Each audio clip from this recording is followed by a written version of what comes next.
the IRS lost 1/4 of its staff last year and 3/4 of its senior leadership. You're really beginning to see the impacts of that now during tax season. Any reform ideas for the IRS? Can we sort of salvage where we're at?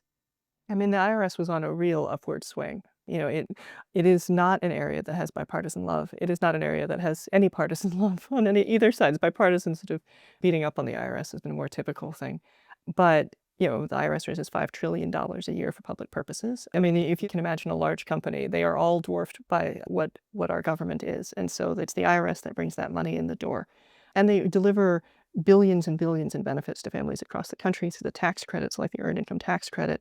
And they do really important work too. They're a law enforcement agency. So if you care about everyone having to follow the law and everyone having to pay their fair share of taxes, and Americans really do care about that, the IRS's enforcement arm is really important. So it's a crucial agency. One of the cool things about the IRS is if you invest in it, the government actually ends up with more money. That's one of the things that you achieve, right? If you invest in IRS services, it makes it easier for people to pay the money that they owe. It ensures that people who are trying to cheat either other taxpayers or the federal government get caught. And so there's just a huge financial upside. If you invest $1 in high-end enforcement at the IRS, $12 more come into the federal government.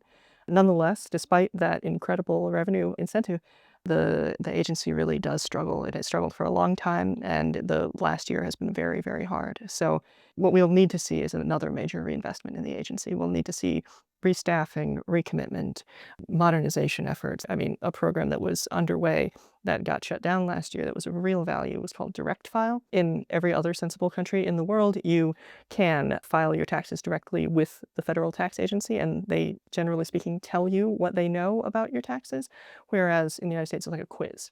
You have to fill out all the paperwork, you have to put in all the numbers, and the IRS says, well, actually, we know these numbers already, and you got it wrong. So Direct File was a program to end that, right? That you could file directly with IRS, and they were going to start pre-population, which is where they would put in the data they already have about your salary and wages and so forth. And that was one of the programs that got shut down last year. So I think launching things like Direct File again, these initiatives are really important. They're things Americans really want. And so I think that's a crucial part of revitalizing an agency that, even if it's not beloved, it is necessary.